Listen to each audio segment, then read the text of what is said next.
মরণকে কত কাছে মনে করেন। একজন সাহাবী বলেন, ইয়া রাসূলুল্লাহ, আমি ফজরের নামাজ পড়িয়া ভয় পাই জোহরের নামাজ আদায় করতে পারবো কিনা, এর মাঝে আজরাইল চলেন। আর একজন সাহাবী বললেন, ইয়া রাসূলুল্লাহ, আমি জোহরের নামাজ আদায় করিয়া ভয়ে থাকি, আসরের নামাজ আদায় করতে পারবো কিনা, এর মাঝে না জানি আজরাইল এসে আমার রূহটা নিয়ে যায়। আর একজন সাহাবী বলেন, ইয়া রাসূলুল্লাহ, আমি আসরের নামাজ আদায় করিয়া অপেক্ষা আর ভয় মাগরিবের নামাজ আদায় করতে পারি কিনা, এর মাঝে আজরাইল চলে আসবে, এই ভয়ে থাকি। রহমতের নবী বললেন, আপনারা তো মরণকে অনেক দূরে মনে করেছেন, মরণ তো এত দূরে না, আরো কাছে। ইয়া রাসূলুল্লাহ, কেমন? কয়, আমি মনে করি নামাজ শেষ, ডান দিকে যখন আমি সালামটা ফিরাই, আমি ভয় অস্থির থাকি, বাম দিকে সালাম ফিরানোর আগে আজরাইল এসে হাজির হয়ে যাবে। মরণ থেকে যতই পালাও, মরণ তোমায় নিবে ঘিরি, যদিও সুদূর আকাশ পানে লুকাও, সেথায় লাগিয়ে সিঁড়ি। নদী পথে নৌকা চালাও ও মাঝি ভাই, বেলা ডোবার আগে আমিও পার উঠতে চাই, ডুবে গেলে বেলারে আর উঠে না, ভেঙ্গে গেলে মেলারে আর জমে না। এরে আল্লাহর বান্দারা, ও আমার কলিজার যুবক, আমি তোমাদের হুজুর বানাবার জন্য আসি নাই, আমি একবারও কিন্তু বলি নাই এবং বলবো না যে আমি পাঁচকল্লি পড়েছি তুমিও বড়, আমি কওমি মাদ্রাসার সন্তান, তুমিও কওমিতে যাও, বলি নাই, বলবো না, ভয় পাইও না। আমি দাওয়াত ও তাবলীগের লাইনের সন্তান, আমি পীরের মুরিদ, একবারও বলি নাই, বলবো না তুমি তাবলীগে যাও, তুমি পীরের কাছে যাও। কি বলবো একটু খেয়াল করে শুনো রে বাবা, তুমি স্কুলে পড়ো, কলেজে পড়ো, চাকরি করো, ব্যবসা করো, ধন্যবাদ ধন্যবাদ ধন্যবাদ, শুধু ধন্যবাদই না, আমি বলবো এই যুবকেরা, স্কুল ছাড়িস না, কলেজ ছাড়িস না, লেখাপড়া করে ডাক্তার হও, ইঞ্জিনিয়ার হও, প্রফেসর হও, ব্যবসায়ী হও, চাকরিজীবী হও, তবে ছোট একটা দাবি আমার, বেয়াদব হইও না রে বাবা। বলতে পারো হাফিজ ভাই বেয়াদব হব না, তার ব্যাখ্যা কি? 3 জায়গায় বেয়াদবি করবা না, মরার আগে জীবন নষ্ট হয়ে যাবে। 1, মা বাবার সাথে কখনো বেয়াদবি করবা না, জীবন নষ্ট। 2, শিক্ষকের সাথে বেয়াদবি করবা না। 3, আলেমের সাথে বেয়াদবি করবা না। মা বাবারে যদি কষ্ট দাও, বরদোয়া লেগে যায়, কপাল শেষ।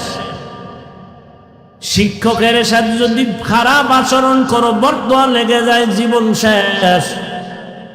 আলেমের যদি কষ্ট দেও, বরদোয়া লেগে যায়, তোমার জীবন ধ্বংস হয়ে যাবে মরার আগেই।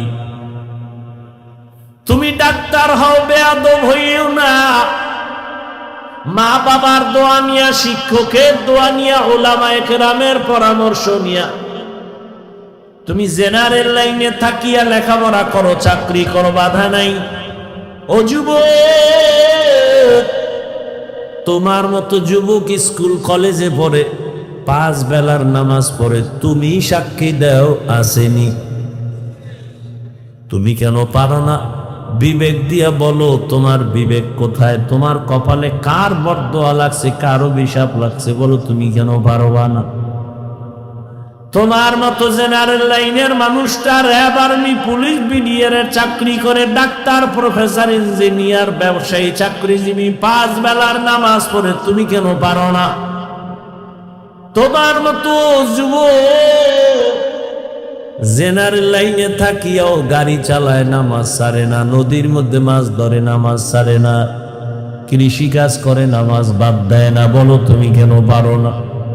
কার বরদোয়া জানি লাগছে, তাড়াতাড়ি ক্ষমা নিয়ে নাও।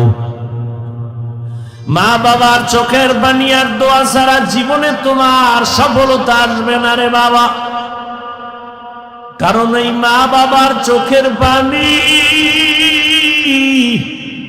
তোমার আমার জীবনের সফলতার কারণ। মদিনাতুল মুনাওয়ারা থেকে একজন আল্লাহর প্রিয় বান্দা আসছে ভারতের জমিনে কালেমার দাওয়াত নিয়া। এই পর্দার আড়ালের আম্মা জানেরা একটু খেয়াল করে শুনবেন। মদিনাতুল মুনাওয়ারা থেকে রসুলের আশে চলে আসছে ভারতে কালেমার দাওয়াত দেওয়ার জন্য। ভারতে ঘুরিয়া ঘুরিয়া দাওয়াত দেন, দিতে দিতে এই পরিমাণ বিধর্মী কালেমাওয়ালা হয়ে গেছেন। কেউ বলেন 90, আরো বেশি লক্ষ বিধর্মী তার হাতে কালেমাওয়ালা হয়ে গেছে।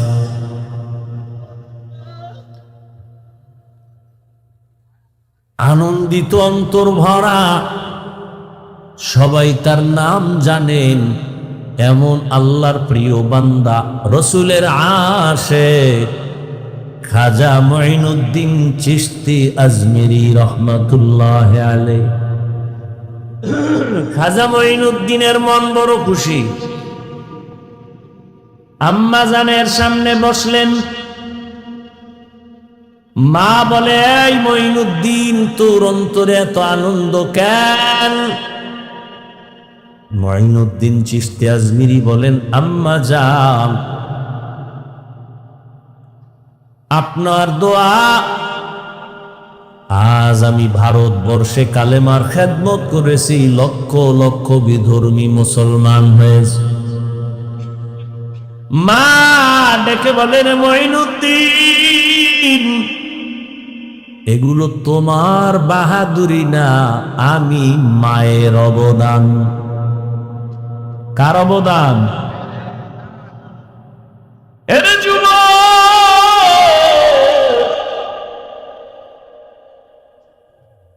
কুয়াকাটা বঙ্গোপসাগর থেকে এক ধাক্কা দিয়া নোয়াখালীর চেয়ারে বসাইছেন আমার আল্লাহ। আমার মা বাবার চোখের পানি, আমার কোনো বাহাদুরি নেই। যেই আল্লাহ চেয়ারে বসান, ওই আল্লাহ যদি বেজার হয় চেয়ার থেকে ফালাইয়াও দিতে পারে। এই কারণেই তো জান্নাতের টিকিট পাইয়াও আবু বকর নামাজে কান্নার আওয়াজ।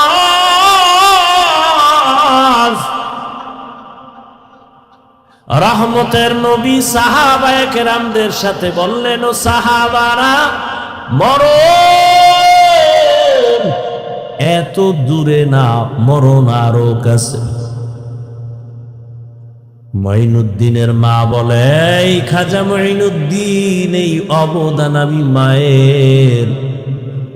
মঈনুদ্দিন চিশতি বলেন, মা বলো তোমার কি অবদান? ও পর্দার আড়ালের আম্মা জানেরা,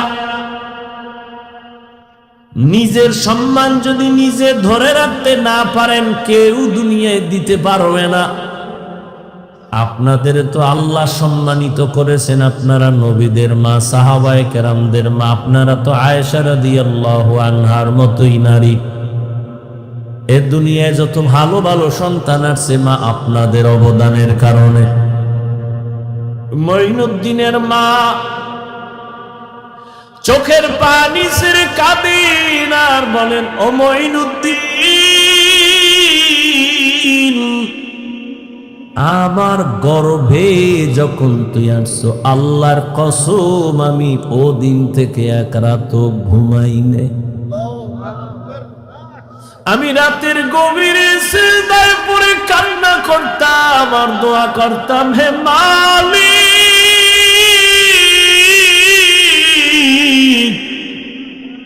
আমার গর্বের সন্তানটাকে তুমি তোমার খাস ওলি বানাইয়া পাঠাইয়া দাও রে আল্লাহ। মায়ের দোয়া কত দামি রে যুবক। মা দোয়া করলে আর সে আজিমের দরজা দিয়া চলে যায়। ওই মা কত চোখের পানির কারণে আজকে আমি চেয়ারে বসছি রে বাবু। আমার পিছনে মায়ের কত কান্না, কত ত্যাগ আর কত কষ্ট। এরে সন্তানেরা যদি বুঝদি, চামড়া খুলিয়া জুতা বানায় দিতি, মায়ের সাথে বেয়াদবি করতি না রে বাবা। মা আমি যেদিন দুনিয়াতে আসছি রে যুবক, তুমি যেদিন দুনিয়াতে আসছো প্রসাব বেদনায় মা পাগল।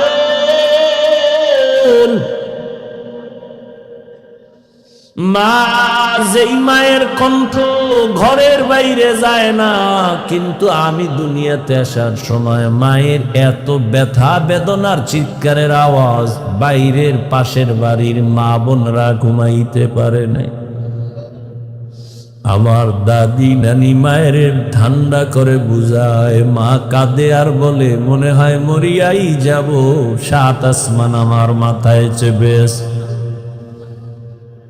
এক পর্যায়ে মা পাগলের মতো বেহুশ হইয়া যায়, আবার কান্না করে। হঠাৎ মা বলে, ও শাশুড়ি, ও মা চলে যাও, 5টা মিনিটের জন্য আমার স্বামীকে একটু আমার কাছে আসতে দাও। আমার আম্মা জান আব্বা জানের পাইয়া হাতটা ধইরা চোখের পানি ছেড়ে বলে, স্বামী, মা বাবার মায়া ত্যাগ করে তোমার ঘরে আসছি, খাইয়া না খায় তোমার সংসার কাটাইল, আজ তুমি আমারে মাফ করে দেও। যেইভাবে খেদমত করা দরকার পারি নাই, মরে যাব, দোয়া করি। বাবা বলে, ও বিবি এত অধৈর্য কেন? বলে, 7 আসমানের চাপ আমার মাথায়। এই প্রসব বেদনায় কত নারী দুনিয়া থেকে চলে যায়। ও স্বামী, আমিও বাঁচবো না, দোয়া করিও। বাবা একটা দৌড় দিয়া ওযু বানাইয়া যায় না, মাঝে গিয়া কান্না করে, ও আল্লাহ, আমার বিবির হেফাজতের জিম্মাদারি হয়ে যাও। এরে সন্তানেরা, খাজা মঈনুদ্দিনের মা কান্না করে আর বলে, রে মঈনুদ্দিন, রাতের গভীরে যায় নামাজে চোখের পানি, এক রাতও আমি কান্না ছাড়া কাটাইতাম না। ওই টাইম তো বড় আরামে আল্লাহর সাথে কথা বলার নির্জন টাইম। অতিও গভীর হয় রজনী যখন, নীরবে প্রভুর নাম জপিও তখন। প্রভুর করুণা যদি পাইবারে চাও, গভীর রাতে উঠে প্রভুর গুণগান গাও। মঈনুদ্দিনের মা ডেকে বলে, রে মঈনুদ্দিন, শুধু আমি তোমাকে গর্বে নিয়ে দোয়া করেছি, কান্না করেছি, এতটুকুই না, আল্লাহর জাতের কসম, তুমি যেদিন দুনিয়াতে আসছো আমি মা তোমাকে যতদিন আমার দুধ পান করাইছি, আল্লাহর কসম একটা ফোঁটা দুধ বিনা অজুতে তোমার মুখে দেই নাই। এক ফোঁটা দুধ বিনা অজুতে তোমার মুখে দেই নাই। এরে আম্মা জান, এমন মায়ের সন্তান কেন জগৎ বিখ্যাত আল্লাহর প্রিয় বান্দা হবে না? সন্তানকে ডাক্তার ইঞ্জিনিয়ার বানাবেন, বাধা নাই, তবে বেয়াদব যেন না হয়। যারা নবীর অনুসরণ করবে তারা জান্নাতি, এই কথার বিপরীত দাঁড়ায়, যারা নবীর অনুসরণ করে না তারা জান্নাতি না।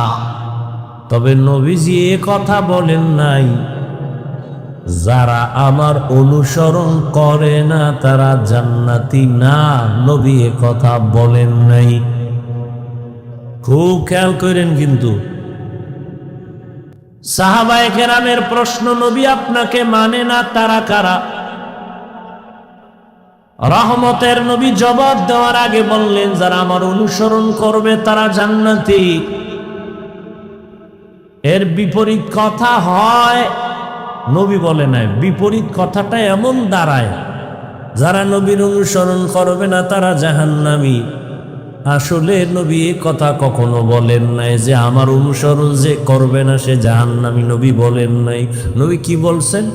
ওয়ামান আসানি ফাকাদ আবা, যে আমার বিরোধিতা করবে সে জাহান্নামী।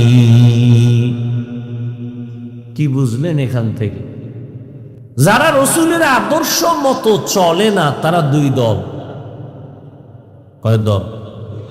খুব খেয়াল করেন। এক দল বিদ্রোহী আর এক দল আগ্রহী। ভিন্ন শব্দে আমি বলি, এক দল দরদি আর এক দল বিরোধী। আরো প্র্যাকটিক্যাল বুঝাই বুঝেন। ডান দিক থেকে একটা যুবকের কথার কথা জিজ্ঞাসা করলাম, এই যুবক, নবীজির আদর্শে কেন টুপি পরো না, দাড়ি রাখো না, নামাজ পড়ো না? যুবক আমারে জবাব দিল, নবীর আদর্শে নামাজ পড়া দরকার, টুপি পরা দরকার, পারি না, দোয়া কইরেন হুজুর, চেষ্টা করব। কি বুঝলেন? বিরোধী না দরদি? খুব খেয়াল করে। বাম দিক থেকে একটা যুবকের জিজ্ঞাসা করলাম, যুবক, নবীজির আদর্শে কেন দাড়ি রাখো না, নামাজ আদায় করো না? আমার কথাটা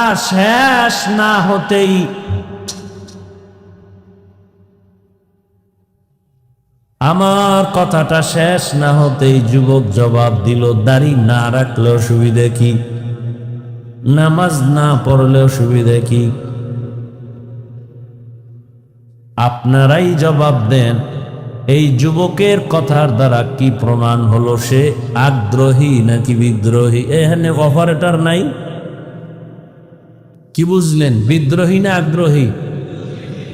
ভালো করে মনে রাখবেন, বিদ্রোহী রসুলের আদর্শের ক্ষেত্রে, বিদ্রোহীর আর এক নাম বেঈমান। এখনো বুঝেন নাই? আর বুঝার চিন্তাই নেই। দোনোজনেই কিন্তু নামাজ পড়ে না। একজন আগ্রহী আর একজন বিদ্রোহী। আগ্রহী মুমিন, বিদ্রোহী বেঈমান। যে দাড়ি রাখে না তাকে গালি দেওয়া যাবে না। আগে বুঝতে হবে সে আগ্রহী না বিদ্রোহী।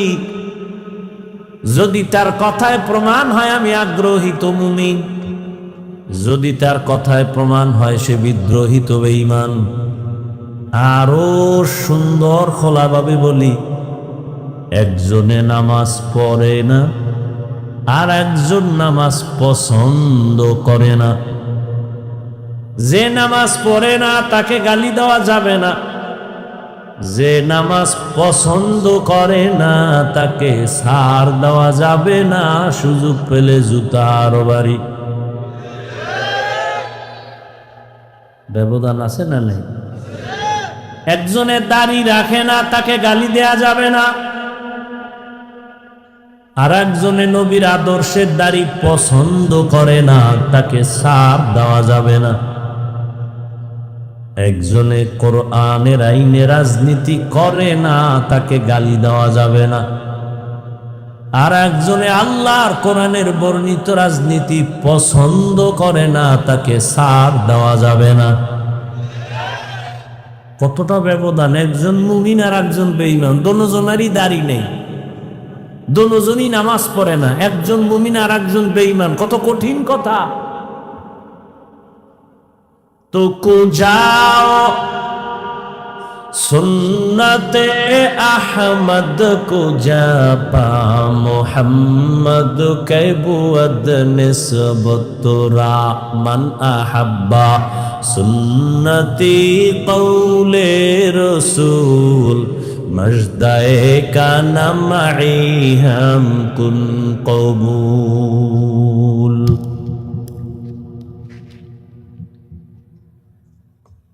অতএব যে দাড়ি রাখে না তাকে গালি দেওয়া যাবে না। আগে বুঝতে হবে আগ্রহী না বিদ্রোহী। একজনে নামাজ পড়ে না, গালি দেয়া যাবে না। বুঝতে হবে আগ্রহী না বিদ্রোহী। আগ্রহী হলে তাকে গালি দেওয়া যাবে না, সে মুমিন। বিদ্রোহী যদি হয় সে বেঈমান। এখান থেকে শিখার কিছু আছে। কি আছে? একটা লোক নামাজ পড়ে না, রে গালি। একটা লোক দাড়ি রাখে না, তারে গালি। খবরদার, যে দাড়ি রাখে না তাকে গালি দেয়া যাবে না। যে দাড়ি পছন্দ করে না তাকে ছাড় দেয়া যাবে না। আসেন এবার আয়াতের মধ্যে ঢুকি। وما أرسلناك إلا رحمة للعالمين।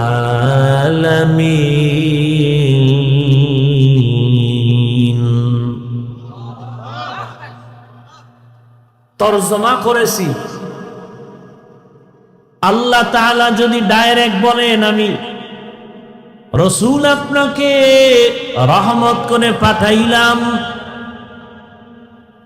এভাবে আল্লাহ না বলে ঘুরাইয়া কেন বললেন হে নবী হে রাসূল আমি আপনাকে পাঠাই? এরপরে বলেন হ্যাঁ পাঠিয়েছি জগৎ সমূহের জন্য রহমত করে। প্রথম আওয়াজ নীতিবাচক, এরপরের আওয়াজ ইতিবাচক। হে রাসূল আপনাকে জমিনে পাঠাই নাই, হ্যাঁ পাঠিয়েছি রহমত করে। সারা দুনিয়ার মানুষকে আল্লাহ বুঝাইলেন রহমতের নবী ভিন্ন কিছু না, পুরাটাই রহমতের দ্বারা ভরপুর। অনেকে এখানে তর্জমা করে উভয় জগতের জন্য নবী রহমত। আমি তর্জমা করছি না, জগৎ সমূহের জন্য রহমত। উভয় জগৎ মানে দুনিয়ার জগৎ, পরকাল জগৎ। আসলে তো জগৎ এই দুইটাই না, অনেক জগৎ। রুহের একটা জগৎ আলাদা, মায়ের গর্ভের একটা জগৎ আলাদা, দুনিয়ার একটা জগৎ আলাদা, আলমে বরজখ কবর জগৎ আলাদা, হাসরের ময়দানের এক জগৎ আলাদা, জান্নাত ও জাহান্নামের ভেতরের জগৎ আলাদা। আল্লাহ বলেন হে রাসূল জগৎ সমূহের জন্য আমি আল্লাহ হলাম রব, আপনাকে বানাইলাম রহমত। আমি হলাম রব্বুল আলামিন, আপনাকে বানিয়েছি রহমাতুল লিল আলামিন। এই কারণেই তো সমস্ত নবীদের মেরাজ জমিনে, আমার নবীর মেরাজ আরশে আজিমে। মেরাজের ওয়াজ করছে না কোনো হুজুর? এই জন্য দিয়ে ঢুকলাম না, বাকিটা বুঝাইতে গিয়ে একটু ঢুকি হালকা। মেরাজ কে হামারা নবী সবএ সামাওয়াত, मेराज के हमारा नबी सबअ समावात ने ही भोला वहाँ नबी हम गुनाहगार उम्मत, नहीं भोला वहाँ नबी हम गुनाहगार उम्मत। ओ भाई ঘুমে ধরছে কেউ? তোমরা তো রাত্রে ঘুমাবা না, আমি যত তাবিজ দিই। মোবাইলে ঘুম লয়ে গেছে, আমি হুজুরের দাও লয়ে গেছে, তোমার দাও লয়ে গেছে। কেমন ষড়যন্ত্র! তুমি নাচ গান দেখবা, হুজুরে তো দেখবে না। না, বেঈমানের বাচ্চাগুলো পাগল হয়ে গেছে, হুজুরগো কেমনে এর মধ্যে ঢুকান যায়। বহু মোরাকাবা করছে, কঠিন মোরাকাবা। মোরাকাবা কইরা বের করছে, এই হুজুরগো যদি একটু ফান্দে ফালায় রাখা যায়, ছলে বলে কৌলে কৌশলে এরা ডাইরেক্ট গুনাহ করবে না, এমন ভাবে আটকায়া দাও যে গুনাহ করবে না। এর মধ্যে দিয়ে এমন ভাবে আটকায় দাও যে গুনার ভেতরে চলতে থাকবে, টেরও হবে না। কেমনে কেমনে হুজুরকে আটকাবি? ইউসুফ জুলাইখার নাটক বাইর কর, নমরুদ আর ইব্রাহিমের নাটক, ফেরাউন মুসার নাটক বাইর কর। বাইর করে এবার হুজুর বুদ্ধি কোনো বাদ্যযন্ত্র নাই, হুজুর বইয়া বইয়া নাটক দেখে। এই কি দেখেন? আজান দিছি। না না না, খারাপ কিছু না। কি কই? যে ইউসুফ জুলাইখার নাটক পর্ব 6। তার কাছে এটা গুনাহ না, কিন্তু দিক দিয়ে তার আজান হইছে খবর নাই, একামত চলতেছে খবর নাই। একটু 5 মিনিট আছে বাকি, শেষ করে যায়। নাহলে ইদার মেয়েরা চলবে আবার নামাজে গিয়া। হ্যাঁ গিয়া 6 নাম্বার ইউসুফ জুলাইখার পর্ব চলবে, নামাজের ভিতরে মেয়েরাজ।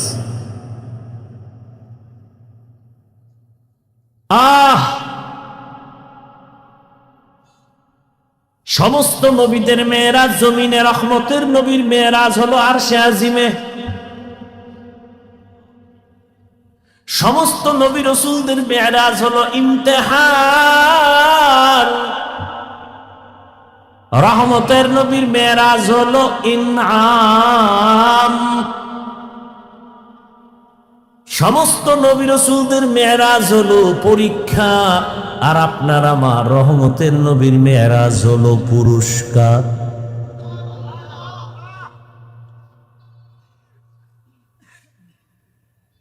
সমস্ত নবীদের মেয়েরাজ পরীক্ষা, আমার নবীর মেয়েরাজ হলো পুরস্কার।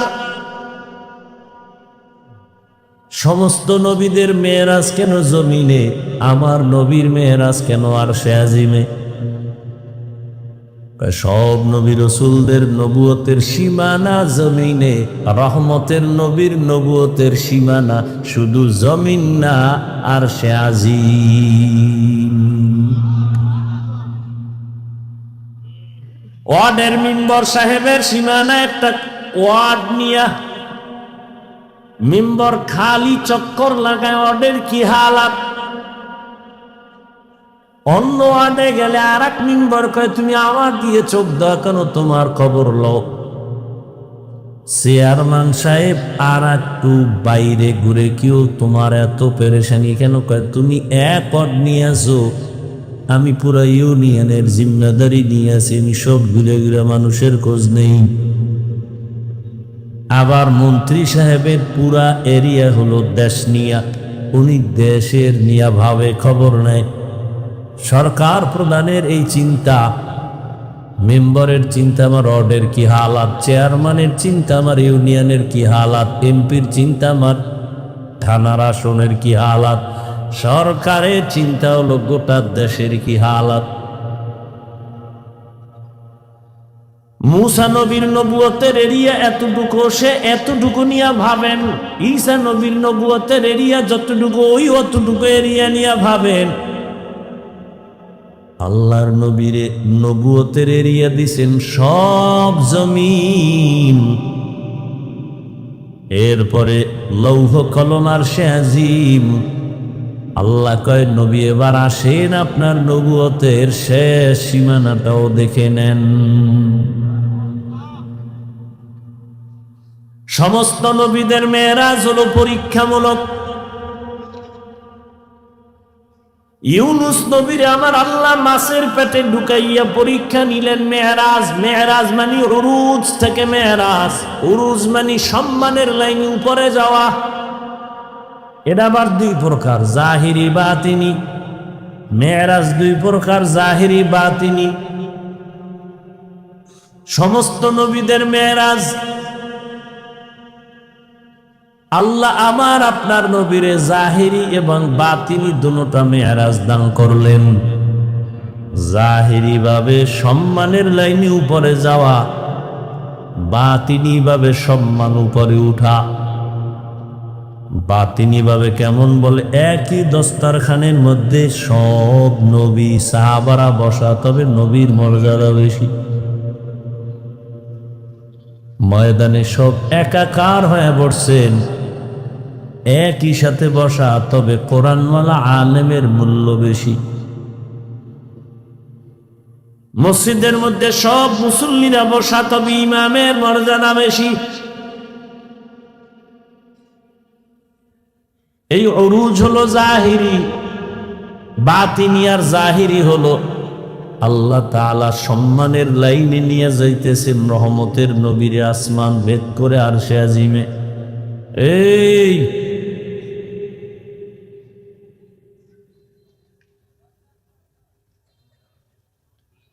তোমার আল্লাহ কেন যে দুনিয়ায় ভাড়াইলো, আর কেন আসছো, কে তোমার ধাক্কা দিয়ে আনলো? কো আসছো আসছো, আমার কিছু বাইরে বাইরে দাঁড়ায় রয়েছে, ওদেরকে দাঁড়ায় শুনতা, ফট করে এক সিভা দিয়ে বাইরে হয়ে যেত, বিড়ি টেনে আবার এইটা।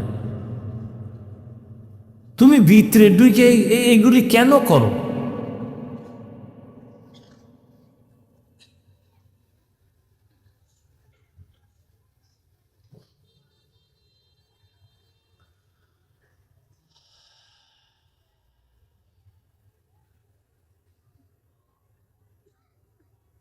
ইব্রাহিম আলাইহিস সালামকে আল্লাহ আগুনের মধ্যে ফালাইয়া পরীক্ষা নিলেন মেরাজ। হাদিসে পাকে রহমতের নবী বলেন, আল্লাহ যদি কারো মর্যাদা বাড়াতে চান, কিন্তু মর্যাদা বাড়ানোর জন্য যেই পরিমাণ মেডিসিন লাগবে আমল, বান্দার ওই পরিমাণ আমল নাই, তবে আল্লাহ সিদ্ধান্ত নিছেন তার মর্যাদা বাড়াবেনই। সিদ্ধান্ত হয়ে গেছে, কিন্তু তার বাড়ানোর যে মেডিসিন লাগে আমল, এটা নাই। রহমতের নবী বলেন, তখন আল্লাহ তাকে কঠিন পরীক্ষায় ফালাইয়া ধৈর্য দাঁড়াইয়া এরপরে মর্যাদা বাড়ায় না। ইব্রাহিম নবীকে আগুনের মধ্যে ফালায় কঠিন পরীক্ষা। মালিকের উরুজ হচ্ছে সম্মানের দিকে আগায়, মালিকের সাথে সম্পর্ক কাছাকাছি হইতেছে, মোহাব্বত বাড়তেছে। মালিক তাকে সম্মানের সাথে উপরে নিতেছেন, আল্লাহর কাছে ডাকতেছেন, আরে বান্দা, তুমি যদিও জমিনে সবার সাথে মিলে আছো, তবে তোমার কলবের তাআল্লুক আমার আরশে আজিমের সাথে হয়ে আছে। তুমি খানা খাইতেছো, আমরা সবাই খানা খাই, কিন্তু আল্লাহর প্রিয় বান্দা খানার মধ্যে আমার মালিকের সাথে কথা বলে। খানা খায় খায় খায় খায়, এর মধ্যে আবার আল্লাহ কয়ে ডাক দেয় না? খানা খায় বিসমিল্লাহ ছাড়া বলে না। লাকাল হামদ ওয়া লাকাশ শুকর, মাওলার সাথে কথা চলতেছে। উরুজ ইসমাইল নবীর সাথে আল্লাহ মেরাজ দিলেন, উরুজ দিলেন, সম্মান বাড়ালেন, ছুরির নিচে ঢুকাইয়া পরীক্ষায় ফালায়, এবার তোমার উরুজ হবে।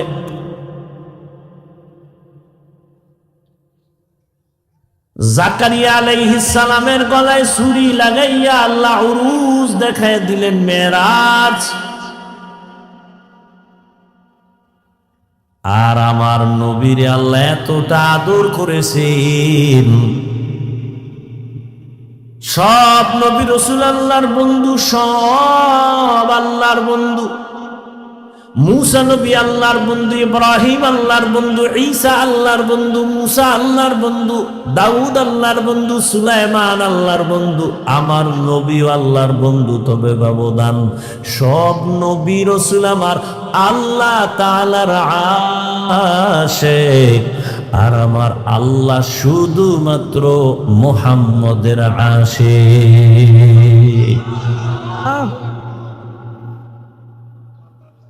ব্যবধান আছে না নাই? এরে নবীর উম্মত, আমার আল্লাহর নবীকে আমার আল্লাহ পরীক্ষামূলক মেরাজ করার নাই, দিছেন পুরস্কার। তার পরীক্ষা কই? পরীক্ষা ছাড়া তো পুরস্কার পায় না। আল্লাহ কয়, দেখ আমার নবীর আমি কঠিন পরীক্ষা নিছি, যা কোন নবী রাসূলের বেলায় নেওয়া হয়নি।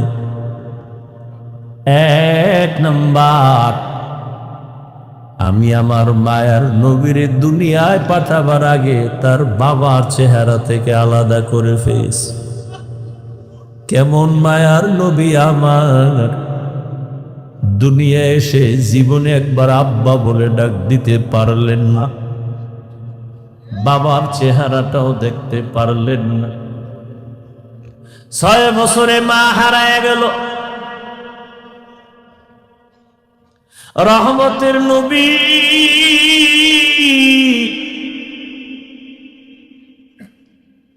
6 বছরে অবস্থা, মা আমেনার মরণ এসে গেল। বিদায় বেলা মা কান্না করে, আর দাদা আব্দুল মুত্তালিবের কয়, নাতি তোমার হাতে দিয়ে গেলাম, খেয়াল রেখো তোমার নাতির দিক। কেমন মায়ার নবীর পরীক্ষা!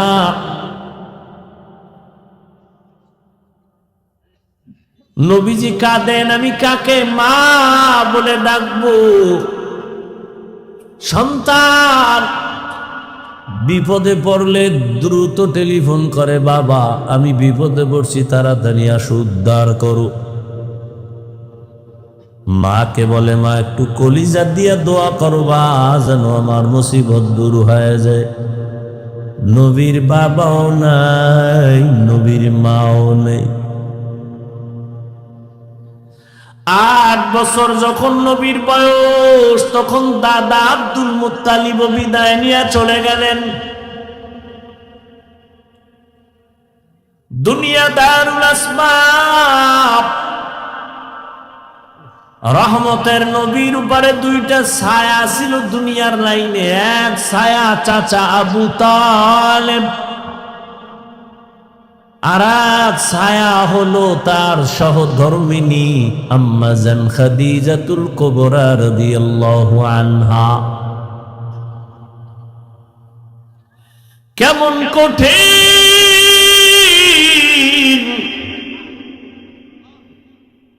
একই বছরের অল্প টাইমের ব্যবধানে চাচাও চলে গেলেন। নবীর কলিজার স্ত্রী আম্মা জান খাদিজা রাদিয়াল্লাহু আনহাও চলে গেলেন। ওদিকে এমন একটা জায়গায় নবীরে পাঠাইলেন, এমন একটা সমাজে, যেই সমাজের মানুষগুলো পৃথিবীর নিকৃষ্ট লম্পট চরিত্রহীন। আরে মসজিদের পাশের মানুষগুলো অন্য মানুষের তুলনাতে একটু লাইনে থাকে। মসজিদ তো, খবরদার জোরে সাউন্ড দিয়ে গান বাজাইস না, এটা নিয়ম আছে না? মসজিদের দূরের মানুষের তুলনায় পার্শ্বের মানুষ একটু ভালো থাকে। জমিনের মধ্যে আল্লাহ শ্রেষ্ঠ মসজিদ বানাইলেন বাইতুল্লাহ। ইন্না আউওয়ালা বাইতিন উযিআ লিন-নাসি লাল্লাযী বিবাক্কাতা মুবারাকাও ওয়া হুদা, মুবারাকাও ওয়া হুদাল লিল আলামিন।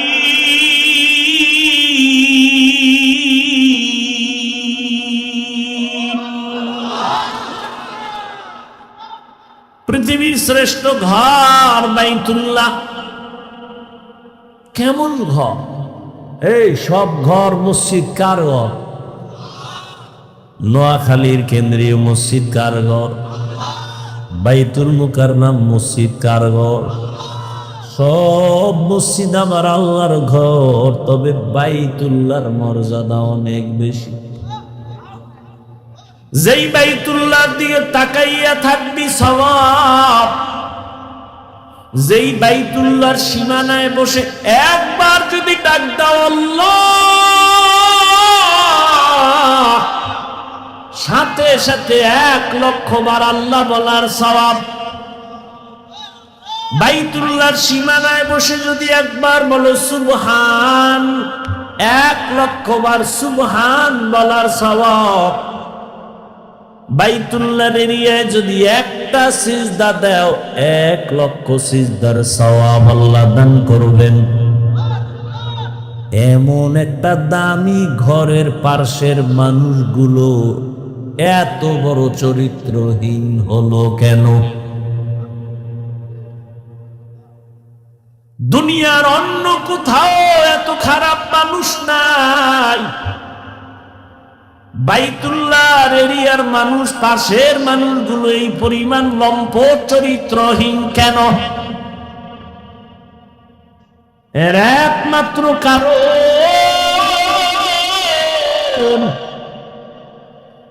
অনেকগুলো কারণের বড় একটা কারণ, এদের কোনো মুরব্বি ছিল না। ঈসা নবী চলে গেছেন, 500 বছরের প্লাস, এর মধ্যে কোনো নবী নেই।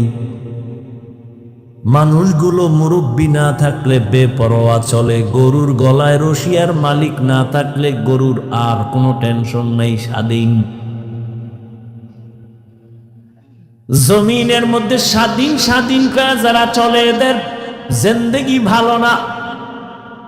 আকাশে স্বাধীনভাবে পাখি উড়ে, কোনো দাম নাই। খাঁচার মধ্যে যেটা আটকায় গেছে তার মূল্য বেড়ে গেছে। সমুদ্রের ভেতরে 1000 কোটি ধরনের মাছ স্বাধীনভাবে দৌড়ায়, যেখান থেকে সেখানে দৌড়ায়, দাম নাই। জালের মধ্যে আটকায় গেছে, বাজারে উঠছে, দাম বেড়ে গেছে। রাস্তায় কুকুর ঘুরে, কোন কুকুরের দাম নাই। মালিকের শিকল যেই কুকুরের গলায় লাগানো, কুকুরের দাম বেড়ে গেছে। জঙ্গলের হাজারো প্রাণীর কোনো মূল্য নাই, স্বাধীন। কিন্তু যেই প্রাণীটা মালিকের খাঁচায় আটকায় গেছে, চিড়িয়াখানার মধ্যে গেলে, তার ওখানে গেলে টাকা লাগে, দাম বেড়ে গেছে। ঠিক ও বৃহত্তর নোয়াখালীর মুসলমানেরা, স্বাধীনভাবে তুমি চলবা, কোনো মূল্য নাই। কালেমার রশি গলায় লাগায় রসুলের তরিকায় আলেমরে মাইনা চলবা, তোমার দাম এতটাই বাড়বে, নূরের সৃষ্টি ফেরেশতার থেকেও বেশি।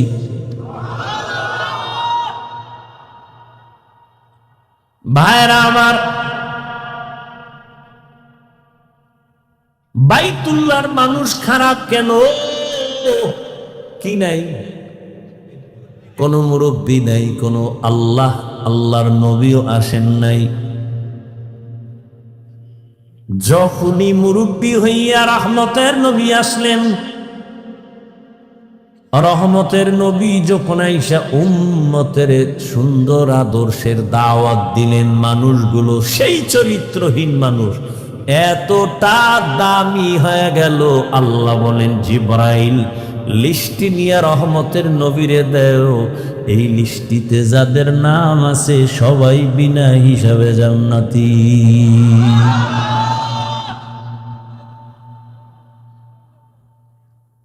বিদায় বেলা রহমতের নবী চ্যালেঞ্জ দিয়ে গেছেন, ও উম্মতেরা,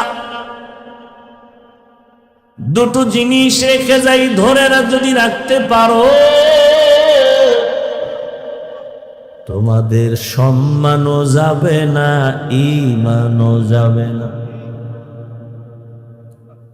قال رسول الله صلى الله عليه وآله وسلم, এই ওই জায়গায় একটা লোক, ও মনে হয় যায় নাই, ভয়ে, যাও বাবা, ওই যে উঠছিল গেছে, না আবার মানে বেজার লাগে সব নষ্ট করো না, তোমার সমস্যা থাকলে যাও। এটাই তো দুনিয়ার পরীক্ষা। সিনেমা হলের দরজাও খোলা, মসজিদের দরজাও খোলা, ওদিকে জাহান্নামের মার্কেট বাজারও চলতেছে, এটা জান্নাতের মার্কেটও চলতেছে, পরীক্ষা চলতেছে, কই ঢুকবি? হ্যাঁ, ওখানে দোকানপাট চলে, ওখানে খেলনা, ওখানে বেলুন, ওখানে নারী, ওখানে পুরুষ, ওখানে যুবক যুবতী, অবাধে কবিরা গুনাহ চলতেছে দোকানপাটে, চলে না? এখানে জান্নাতের বয়ান চলতেছে, ওখানে জাহান্নামের বাজার মিলেইছে ওয়াজ উপলক্ষে। ওয়াজ উপলক্ষে জাহান্নামের বাজার না, ওটাও জান্নাতের বাজার। যদি তাই হয় তাই ওয়াজ উপলক্ষে দরকার কি বাজারের? দুই একটা খানা দানার দোকান থাকতে পারে, দূরের মানুষ আসবে, ক্ষুধা লাগবে, খাবে। খেলনার দোকান কেন? বেলুনের দোকান কেন? সেখানে আবার এমন দোকান কেন বেপর্দা নারী ঢুকবে, পুরুষ ঢুকবে? এই কবিরা গুনার দায়ভার কে নিবে? বলে গেলাম এখানে না, সারা দেশের হালাত বড় খারাপ। ওই যে শুরুতেই বলেছিলাম, বলবে হুজুর বাদ দেওয়া, কাম বাদ দেওয়া যাবে না। ওয়াজে আসছে, বেলুন কিনছে, বেলুন, প্লাস্টিকের মাছ, মোনাজাতের পরে কান্দে লইয়া ঝুলায় ঝুলায় বাড়ি যাবে। ম্যাডাম কইবে ওয়াজের তে কি পাইছো? বলে বেলুন মোনাজাতে কবুল হয়ে গেছে, নিয়েছি। হাসো, হাসো কেন? তারও কিন্তু কারণ আছে। ১৫০০ বছর আগে নবী বলে গেছেন, লা ঈমানা লিমান লা হায়া আলা, যাদের লজ্জা নাই ওদের ঈমান নাই। পাগলের কোনো লজ্জা আসেনি, এজন্য হাসে, আবার কান্দে, আবার দৌড় দেয়। অথচ আমি এখানে এতক্ষণ পর্যন্ত যতটা কথা বলছি, একটাও হাসির কথা বলিনি। আল্লাহ হেদায়াত দান করুন, আল্লাহ আমারে করুন। আপনাকে হেদায়াত লাগলে আপনারা চাইয়ে লই, নিজের জন্যই বেতাল অবস্থায় আছে। ভাইরা আমার,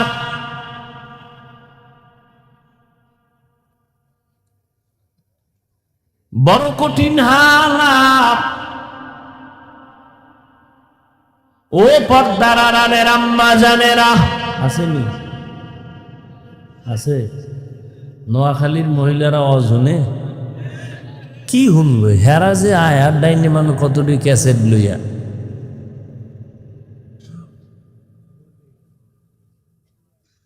প্যান্ডেলে বয়ে শুধু গল্প। বছরের একদিন পাইছি, সমাবেশ আর কবে হবে? বুঝান, একটু কাছে আইও, খবর নেই। ভালো কথা কইব না কইব তোর স্বামী বিদেশ নি, কয় কি হালাত? না ভালোই, এরকম আজীবন থাকলি বালা।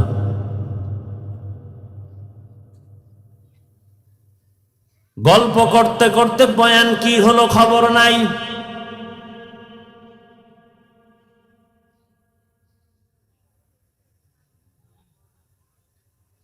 বয়ানের প্রয়োজনীয়তাই মনে করে না, গল্প করে করে আসছে, আবার বাসায় যাবে।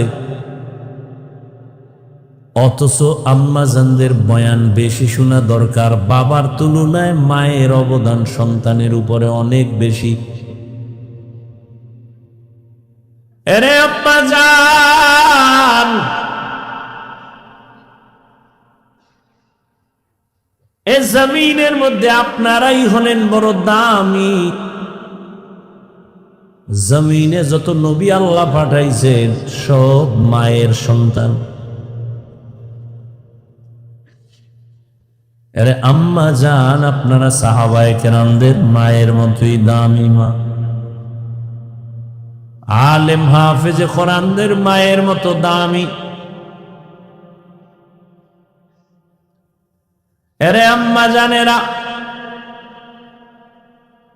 এ দুনিয়ায় যত ভালো সন্তান আছে সব আপনাদের কারণে। সময় যদি থাকে আমি শেষের দিকে দুই একটা ঘটনা শোনায় যাব। দুই একটা কিস্সা কাহিনী না বললে আমার নাম থাকে। এই নোয়াখালীরা হাফিজুর রহমান কিস্সা কাহিনীর ওয়াজ করে, তো দুই একটা শুনেই তুইব না? বহ, সময় পাইলে শুনাও।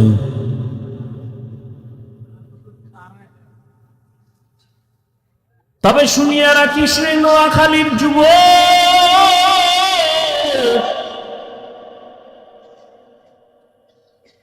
ওই কেচ্ছা কাহিনী বলিয়া যদি দুইটা মানুষ চোখের পানি চাইরা নামাজি হয়ে যায়, এর থেকে সফলতার কিছুই নাই। তুই বিরোধিতা করো না যেন জাহান্নাম খরিদ করো।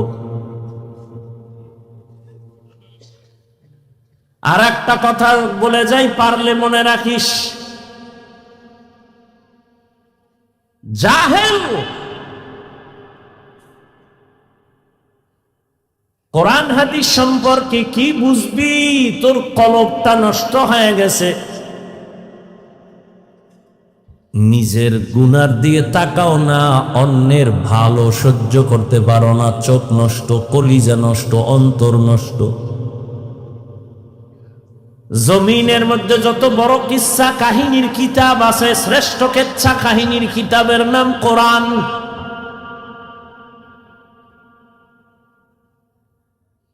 জমিনে সর্বশ্রেষ্ঠ কিচ্ছা কাহিনীর দ্বিতীয় কিতাব হাদিস। এবার ওই জাহেলদেরকে বুঝাবার জন্য একটু আমাকে ওলামায়ে কেরাম একটু আমাকে সায় দেন, একটু সাহস দেন। জাহেলরা দেখো কোরআন হাদিসের মধ্যে কিচ্ছা আছে না নাই? আছে। ওলামায়ে কেরাম বলবেন, এই তোরা কোরআন বুঝো না, তোরা বকবক করো। আলেমরা বলবে আসেনি। বলেন, কোরআন শরীফের মধ্যে হাতির কেচ্ছা আসেনি, সাপের কেচ্ছা আসেনি, ব্যাঙের কেচ্ছা আসেনি, বাঘের কেচ্ছা আসেনি, পিঁপড়ার কেচ্ছা আসেনি, মশা মাছির কেচ্ছা আসেনি। তো এই জাহেলগুলো কি বলে কেচ্ছা কাহিনী নেই? বরং আমি যদি বলি সময় নেই, 2000 আয়াত আছে শুধু কেচ্ছা কাহিনী, কেচ্ছা কাহিনী, কেচ্ছা কাহিনী। কয় হাজার আয়াত? 2000। সময় নেই। দিছে তাফসিরুল কোরআন মাহফিল, 1-1.5 ঘন্টায় কি হবে? তা না এক বক্তাকে 2-3 দিন দিলে তো এবার একটা বিষয়ের উপরে আলোচনা করলে এবার কিছু বোঝা যায়।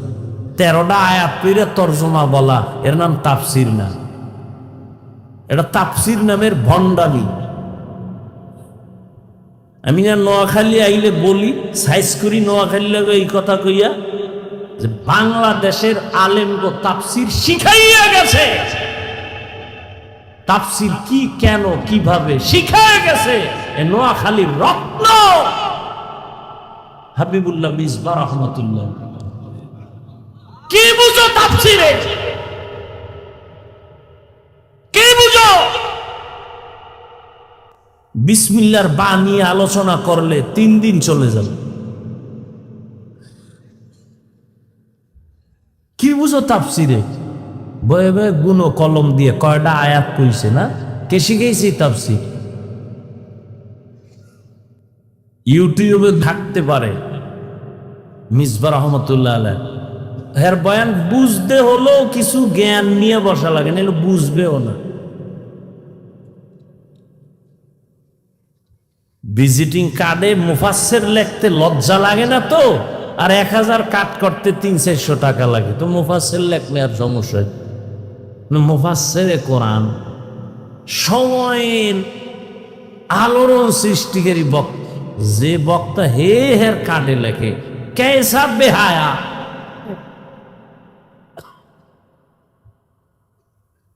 কপাল কেমন পড়া পড়ছে। নিজের প্রশংসা নিজে করে, মুফাসসিরে কোরআন।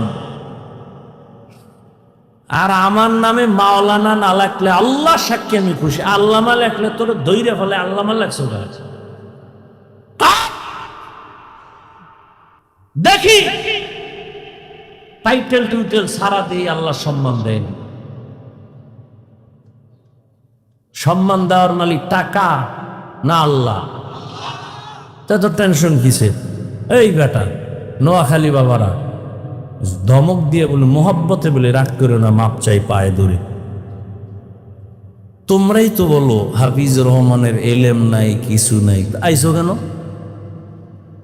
তো প্রশ্ন তোমাকে করব, আসছো কেন? তুমি না এই সিফাসা ভাই আওয়াজ দিছ যে অজে লাভ নাই, কেচ্ছা কাহিনী কয়, এলেম নাই, কিছু নাই, এই নেই সেই, তো তুমি আসছো কেন? আল্লাহুম্মা মারহামনি বিতারকিল মাআসি, আল্লাহুম্মা আরহামনি বিতারকিল মাআসি, আল্লাহুম্মা আরহামনি বিতারকিল মাআসি। কি যুবকরা কেচ্ছা শুনবি? সোনাবন্ধের গান গাই না আমরা, ওই কেচ্ছা বলি যা শুনলে মানুষের দিল নরম হয়, চোখে বানিয়েছে। আমরা সোনাবন্ধের গান গাই না। জিন্দগি মে বন্দগি তু করনা হে,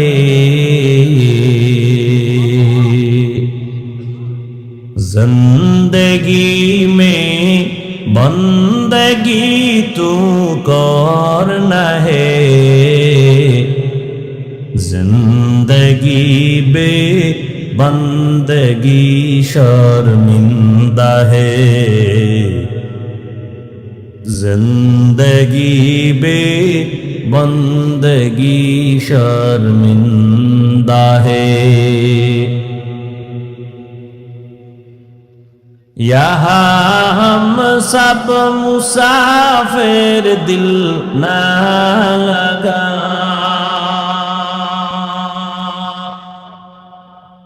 अहले दिल की नजर से रूह करता जा,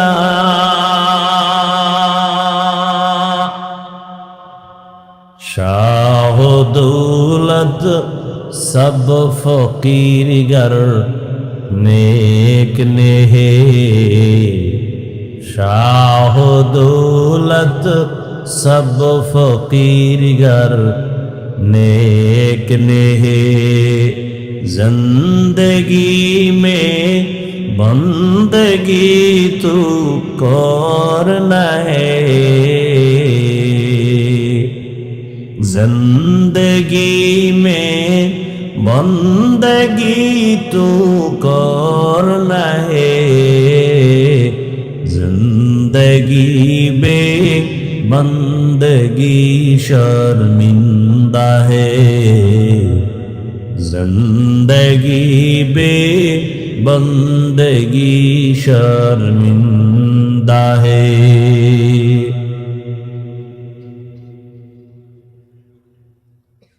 আল্লাহ তাআলা রহমতের নবীকে দুনিয়ায় পাঠাইলেন রহমত করে। নবী যখন বাইতুল্লাহে চলে আসলেন, মক্কার আমূল পরিবর্তন হওয়া শুরু হয়ে গেল। কেমন মায়ার নবী আমার, যে নবী তার হায়াতে কোনোদিন একটা মিথ্যা কথা বলেন নাই। কেমন একজন নবী পেয়েছ রে যুবক, যেই নবীর হায়াতে কোনদিন একটা গালি কাউকে দেন নাই। এমন গর্ব করার মতো নেতা আর আছে কেউ? এই আমগুর নেতা খেতা যার পিছে ঘুরো, একজন বাইক করছে, মিশা কয় না।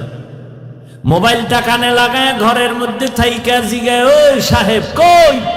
ঘরে বয়াকান জমিনেই নাই। কেমন একজন মায়ার নবী, রহমতের নবী আমার, ১৫০০ বছর আগে বলে গেছেন, দুই জিনিস রেখে গেলাম ধরে রাখ, জীবনে ঈমান যাবে না, সম্মান যাবে না। এক হলো নবীর আদর্শ,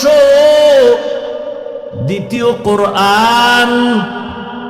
এই দুই জিনিস ১৫০০ বছর পরে এখনো যাদের কাছে আছে, এদের মতো সম্মানে এখনো জমিনে কেউ নেই।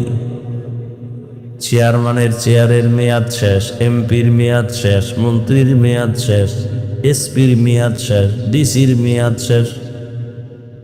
কোরআনওয়ালা নবীর আদর্শওয়ালারা যে চেয়ারে বসছেন, এই চেয়ারের তো কোনো মেয়াদই নেই। শেষ কিসের? ভালো করে মনে রাখিও, টাকা দিয়া সম্মান কিনলে প্রথম ফুলের মালা, ফাইনালে জুতার মালা। আর আমার আল্লাহ যাকে সম্মান দান করবেন, ওই বান্দা দুনিয়ায়ও বাদশাহ, পরকালেও বাদশাহ।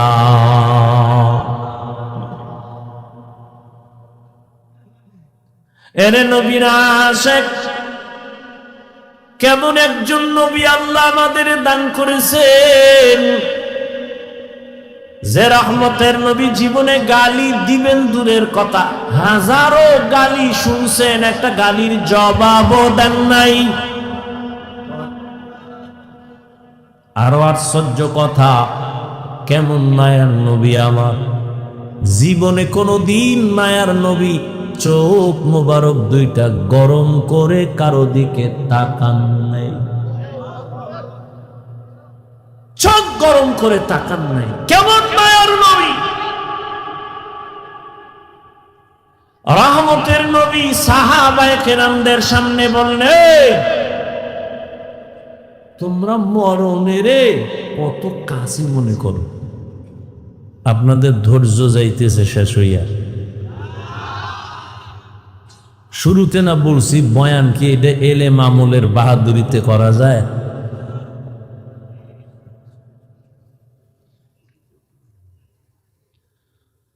হায় হায়। নবী জিজ্ঞাসা করেন, মরণকে কত কাছে মনে করেন? একজন সাহাবী বলেন, ইয়া রাসূলুল্লাহ, আমি ফজরের নামাজ পড়িয়া ভয় পাই, জোহরের নামাজ আদায় করতে পারবো কিনা, এর মাঝে আজরাইল চলেন। আর একজন সাহাবী বললেন, ইয়া রাসূলুল্লাহ, আমি জোহরের নামাজ আদায় করিয়া ভয়ে থাকি, আসরের নামাজ আদায় করতে পারবো কিনা, এর মাঝে না জানি আজরাইল এসে আমার রূহটা নিয়ে যায়। আর একজন সাহাবী বলেন, ইয়া রাসূলুল্লাহ, আমি আসরের নামাজ আদায় করিয়া অপেক্ষা আর ভয়, মাগরিবের নামাজ আদায় করতে পারি কিনা, এর মাঝে আজরাইল চলে আসবে, এই ভয়ে থাকি। রহমতের নবী বললেন, আপনারা তো মরণকে অনেক দূরে মনে করেছেন, মরণ তো এত দূরে না, আরো কাছে। ইয়া রাসূলুল্লাহ, কেমন? কয়, আমি মনে করি নামাজ শেষ, ডান দিকে যখন আমি সালামটা ফিরাই, আমি ভয় অস্থির থাকি, বাম দিকে সালাম ফিরানোর আগে আজরাইল এসে হাজির হয়ে যাবে। মরণ থেকে যতই পালাও, মরণ তোমায় নিবে ঘিরি,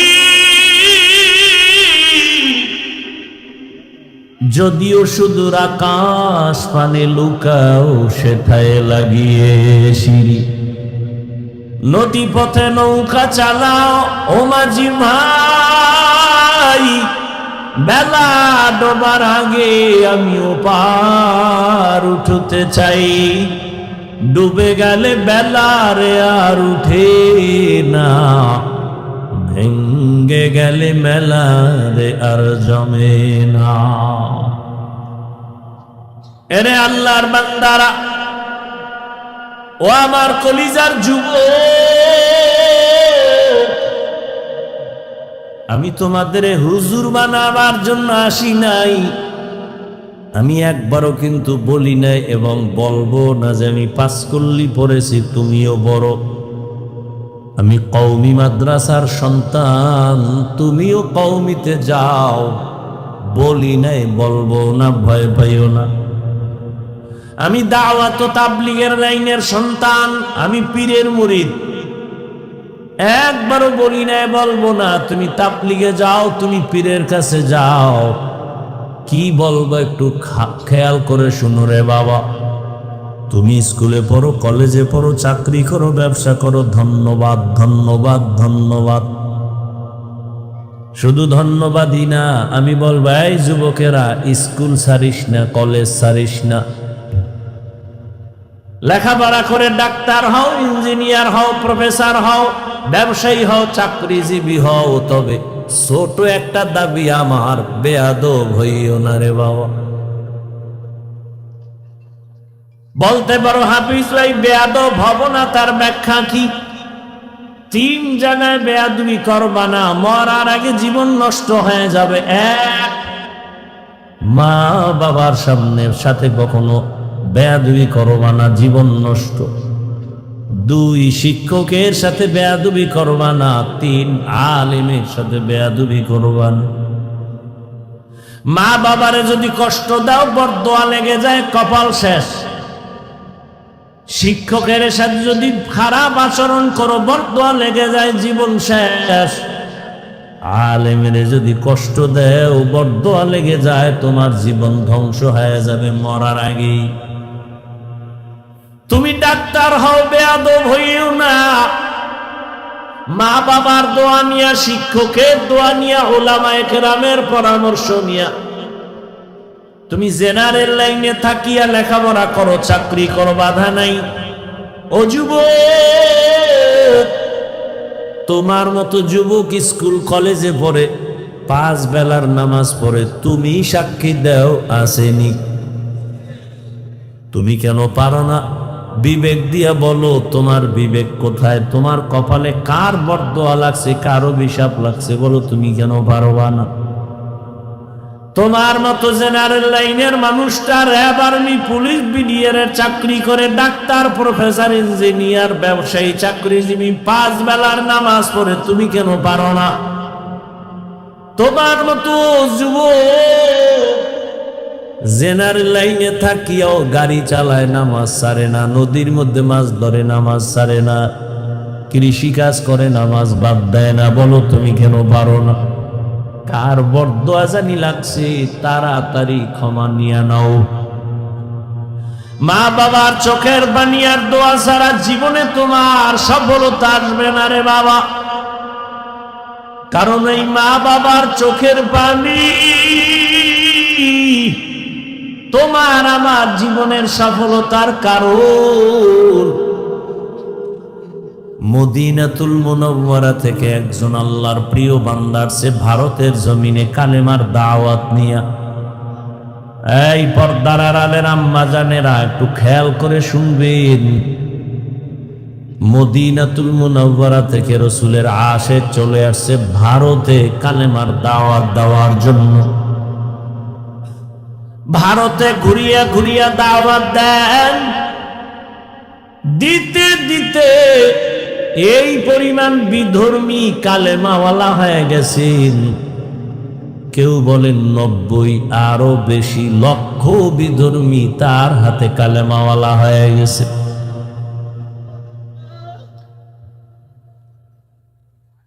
আনন্দিত অন্তর ভরা, সবাই তার নাম জানেন। এমন আল্লাহর প্রিয় বান্দা, রসুলের আশে খাজা মঈনুদ্দিন চিশতি আজমিরি রহমাতুল্লাহ আলাইহি। খাজা মঈনুদ্দিনের মন বড় খুশি। আম্মা জানের সামনে বসলেন। মা বলে, এই মঈনুদ্দিন, তোর অন্তরে এত আনন্দ কেন? মঈনুদ্দিন চিশতি আজমিরি বলেন, আম্মা জান, আপনার দোয়া আজ আমি ভারতবর্ষে কালেমার খেদমত করেছি, লক্ষ লক্ষ বিধর্মী মুসলমান হয়েছে। মা ডেকে বলেন, মঈনুদ্দিন, এগুলো তোমার বাহাদুরি না, আমি মায়ের অবদান। কার অবদান?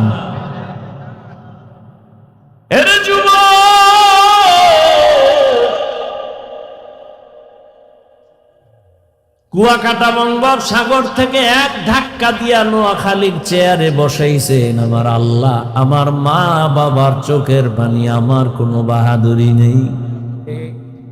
যেই আল্লাহ চেয়ারে বসান, ওই আল্লাহ যদি বেজার হয় চেয়ার থেকে ফালাইয়াও দিতে পারে। এই কারণেই তো জান্নাতের টিকিট পাইয়াও আবু বকর নামাজে কান্নার আওয়াজ।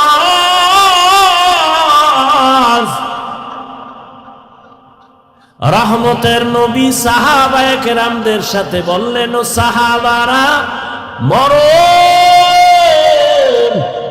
এত দূরে না, মরণ আরো কাছে।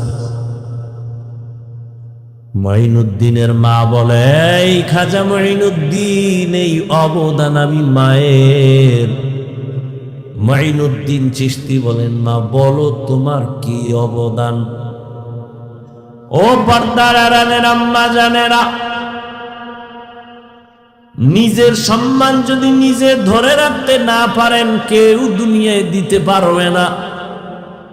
আপনাদের তো আল্লাহ সম্মানিত করেছেন, আপনারা নবীদের মা, সাহাবায়ে কেরামদের মা, আপনারা তো আয়েশা রাদিয়াল্লাহু আনহার মতোই নারী। এ দুনিয়ায় যত ভালো ভালো সন্তান আছে, মা আপনাদের অবদানের কারণে। মঈনুদ্দিনের মা চোখের পানি ছেড়ে কাঁদেন আর বলেন, ও মঈনুদ্দিন, আমার গর্ভে যখন তুই আসছো, আল্লাহর কসম আমি ও দিন থেকে এক রাতও ঘুমাইনি। আমি রাতের গভীরে সিজদায় পড়ে কান্না করতাম আর দোয়া করতাম, হে মালিক,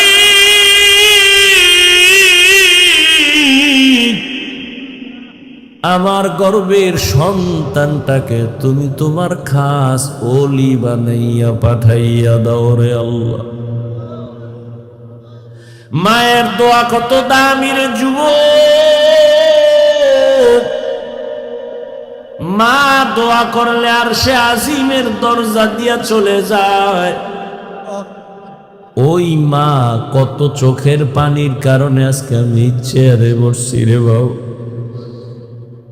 আমার পিছনে মায়ের কত কান্না, কত ত্যাগ আর কত কষ্ট। এরে সন্তানেরা যদি বুঝদি, চামড়া খুলিয়া জুতা বানায় দিতি, মায়ের সাথে বেয়াদবি করতি না রে বাবা। মা, আমি যেদিন দুনিয়াতে আসছি রে যুবক, তুমি যেদিন দুনিয়াতে আসছো প্রসাব বেদনায় মা পাগল।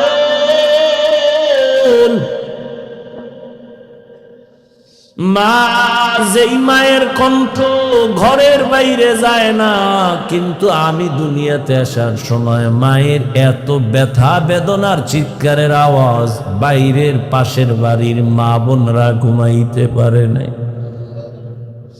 আমার দাদি নানি মায়ের ঠান্ডা করে বুঝায়, মা কাঁদে আর বলে, মনে হয় মরিয়াই যাব, 7 আসমান আমার মাথায় চেপেস। এক পর্যায়ে মা পাগলের মতো বেহুশ হইয়া যায়, আবার কান্না করে। হঠাৎ মা বলে, ও শাশুড়ি, ও মা, চলে যাও, 5টা মিনিটের জন্য আমার স্বামীকে একটু আমার কাছে আসতে দাও। আমার আম্মা জান আব্বা জানের পাইয়া হাতটা ধইরা চোখের পানি ছেড়ে বলে, স্বামী, মা বাবার মায়া ত্যাগ করে তোমার ঘরে আসছি, খাইয়া না খায় তোমার সংসার কাটাইল, আজ তুমি আমারে মাফ করে দেও। যেইভাবে খেদমত করা দরকার পারি নাই, মরে যাব, দোয়া করি। বাবা বলে, ও বিবি, এত অধৈর্য কেন? বলে, 7 আসমানের চাপ আমার মাথায়। এই প্রসব বেদনায় কত নারী দুনিয়া থেকে চলে যায়। ও স্বামী, আমিও বাঁচবো না, দোয়া করিও। বাবা একটা দৌড় দিয়া ওযু বানাইয়া যায় নামাজে গিয়া কান্না করে, ও আল্লাহ আমার বিবির হেফাজতের জিম্মাদারি হয়ে যাও। এরে সন্তানেরা, খাজা মঈনুদ্দিনের মা কান্না করে আর বলে, রে মঈনুদ্দিন, রাতের গভীরে যায় নামাজে চোখের পানি, এক রাতও আমি কান্না ছাড়া কাটাইতাম না। ওই টাইম তো বড় আরামের, আল্লাহর সাথে কথা বলার নির্জন টাইম। অতিও গভীর হয় রজনী যখন, নীরবে প্রভুর নাম জপিও তখন। প্রভুর করুণা যদি পাইবারে চাও, গভীর রাতে উঠে প্রভুর গুণগান গাও।